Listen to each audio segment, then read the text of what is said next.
अक्सर लोगों का एक प्रश्न आता है कि मैं देर रात्रि तक जगता हूँ और सुबह में देर तक सोता हूँ, यानी सूर्योदय के बाद तक, लगभग 8 से 10 बजे तक। उनका कहना है कि हम देर रात्रि तक सोते हैं, इस कारण मेरी पढ़ाई अच्छी हो जाती है, मेरे अमुक कार्य अच्छे हो जाते हैं, और सुबह की बात क्या, सुबह में मेरा आउटपुट कम आता है, रात्रि में आउटपुट ज़्यादा आता है, क्योंकि उस समय माहौल शांत होता है। तो लेट नाइट अर्थात 12-1 बज जाते हैं और उसी समय वो भोजन भी करते हैं। तो ये क्या ऐसी दिनचर्या आज जो समाज में लोगों ने बना रखा है, स्वास्थ्य के दृष्टिकोण से ये कितना महत्वपूर्ण है? भगवान, ये जो बातें हैं, ये बातें कुछ हद तक समाज में बहुत अच्छी तरीके से प्रचलित भी हैं और काफ़ी सारे लोग इस पे चल भी रहे हैं। एक लड़की जो आज शादीशुदा है और उसकी उम्र कम से कम 25 साल की होगी, 25 साल से ऊपर की होगी, शादीशुदा है। उसके हस्बैंड फॉरेन कंट्री में काम करते हैं, विदेश में काम करते हैं, और वो लड़की देर रात तक पढ़ाई किया करती थी और पढ़ने में बहुत अच्छी भी थी, पढ़ने में अच्छी भी थी और अपने स्कूल कॉलेज में वो टॉपर भी रही है। तो रात में जग जग कर देर रात तक पढ़ाई करती थी और वो ये कहती थी कि मैं सुबह में जल्दी उठ नहीं सकती और सुबह में पढ़ना मेरे लिए संभव नहीं हो पाता है, आलस आता है। तो रात में 12 बजे, 1 बजे, 2 बजे रात तक पढ़ाई किया करती थी। पढ़ाई में तो अच्छा की वो, सर्टिफिकेट्स उसके अच्छे हैं, ग्रेडिंग उसके बहुत अच्छे आए। शादी हो गई क्योंकि वो एक टॉपर स्टूडेंट थी, और जब लड़के वालों ने देखा तो उसके करियर को, उसके एकेडमिक करियर को देखा, तो उन्होंने कहा कि भाई ये तो पढ़ाई में बहुत अच्छी है। तो उस ग्राउंड पे उसकी एक बहुत अच्छी फैमिली में शादी हुई। लड़का जो कि विदेश में काम करता है और बहुत अच्छे पैकेज पे काम करता है। शादी के बाद लड़की भी बहुत सुंदर है, बहुत खूबसूरत लड़की है वो। शादी के बाद की जो स्थिति है, उस स्थिति में ऐसी स्थिति उसकी आ गई कि वो मेजर कॉन्स्टिपेशन, क्रॉनिक कॉन्स्टिपेशन से पीड़ित हो गई। कॉन्स्टिपेशन ऐसा हुआ उस लड़की को कि बताने वाले ने बताया था कि वो दिन भर, उसे किसी ने कह दिया कि भाई पानी पीने से कॉन्स्टिपेशन ठीक हो जाता है, तो वो दिन भर पानी पिया करती थी, दिन भर पानी पीती थी। और ये भी पता चला मुझे कि वो लगभग दिन भर नाइट सूट ही पहना करती थी। अच्छा। किसी रिलेशन में गई थी शादी में, तो दिन भर वो नाइट सूट ही पहना करती थी। क्यों? क्योंकि कॉन्स्टिपेशन, क्रॉनिक कॉन्स्टिपेशन के कारण से इंसान के मन का उत्साह खत्म हो जाता है। किसी भी चीज़ में उसका मन लगता नहीं, मन में कोई खुशी होती नहीं, क्योंकि खुशी का जो मेन केंद्र है वो बड़ी आंत है, और बड़ी आंत में अगर कॉन्स्टिपेशन है, कब्ज की शिकायत है, तो धीरे धीरे इंसान चाहे वो झोपड़ी में रहे या महल में रहे, खुशी नहीं मिलेगी उसे।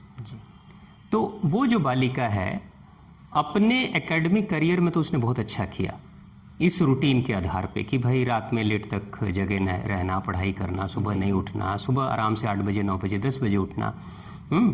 तो एकेडमिक करियर तो उसका बहुत अच्छा हुआ, लेकिन ओवरऑल अगर ज़िंदगी को देखें तो आज वो बहुत परेशान है, क्योंकि उसकी तबीयत पूरी तरीके से ख़राब हो चुकी है और उसके लिए बहुत सारा मेडिकेशन, बहुत सारी दवाइयाँ वो खा रही है। और जो खुद अपने मन के स्तर पर खुश नहीं है, निश्चित तौर से वो अपने हस्बैंड को भी खुश नहीं रख पाएगी, वो अपने पर्सनल लाइफ में भी खुश नहीं रह पाएगी, क्योंकि अंदर से कोई दुखी है तो बाहर तो दुख छलकता है, बाहर तो दुख दिखता है। तो अब क्या है कि आपको ये डिसाइड करना है कि सिर्फ पढ़ाई कर लेना आपकी ज़िंदगी का लक्ष्य है या ओवरऑल पूरी ज़िंदगी आपकी अच्छी हो, ये लक्ष्य है। जी।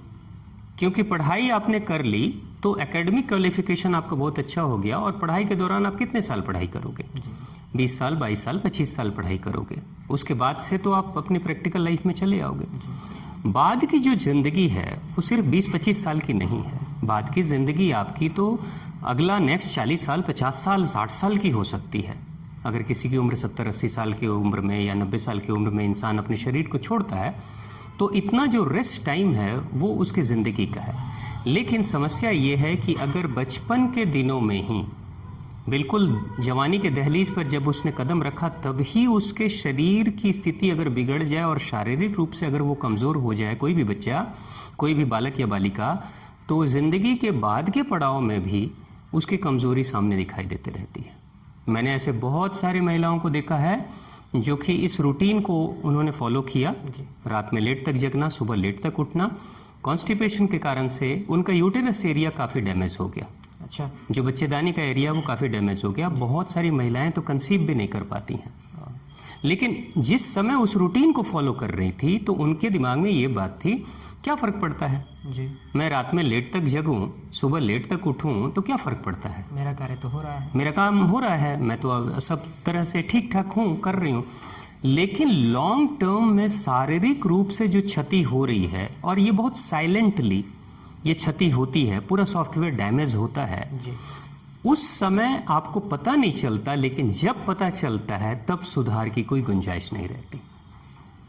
अच्छा, तो आप देख लीजिए कि अगर एकेडमिक करियर बहुत अच्छा हो गया, लेकिन जो मैरिड लाइफ है वो बहुत बुरी तरीके से डैमेज होगी चाहे, या फिर जो हमारी पर्सनल लाइफ है या जो संतान उत्पत्ति की जो क्षमता होती है, अगर वो ही खो जाए और मन से कमज़ोर हो जाए, तन से कमज़ोर हो जाए, तो फिर उससे अगर आप पूरे ज़िंदगी की मार्किंग करोगे तो आपको क्या मिलेगा?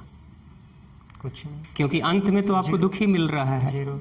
कि भाई ठीक है, अब उस सर्टिफिकेट का आप क्या करोगे? मान लो आपने अपने एकेडमिक क्वालिफिकेशन में बहुत अच्छा किया, जी, अब अगर एक माँ, एक स्त्री अगर माँ नहीं बन पा रही है, एक स्त्री खुश नहीं रह पा रही है, एक स्त्री स्वस्थ नहीं रह पा रही है और दवाइयाँ बहुत खा रही है, तो उस समय क्या उसके शानदार एकेडमिक क्वालिफिकेशन उसके ज़िंदगी में कोई खुशी ला पाएगा? नहीं लाएगा। नहीं लाएगा ना। तो इसलिए आप हमेशा ये देखिए कि जो प्रकृति का नियम है उसका उल्लंघन आप करेंगे तो कहीं ना कहीं से शारीरिक या मानसिक रूप से आपको क्षति झेलनी पड़ेगी, उसका नुकसान आपको झेलना ही पड़ेगा, और झेलेंगे आप ही। लेकिन जब वो झेलने की शुरुआत होगी तो फिर उसमें जैसे फिल्मों में रीटेक होता है कि चलो फिर से दोबारा से शुरू करते हैं, अगर कोई चीज़ अच्छी नहीं लगी तो ज़िंदगी ऐसा रीटेक का मौका नहीं देती है, फिर तो आपकी ज़िंदगी में तकलीफ होनी है। इसलिए इस रूटीन को, इस पे बहुत ध्यान से सोचना विचारना चाहिए कि प्रकृति का नियम है तो उस नियम का पालन हमें भी करना चाहिए।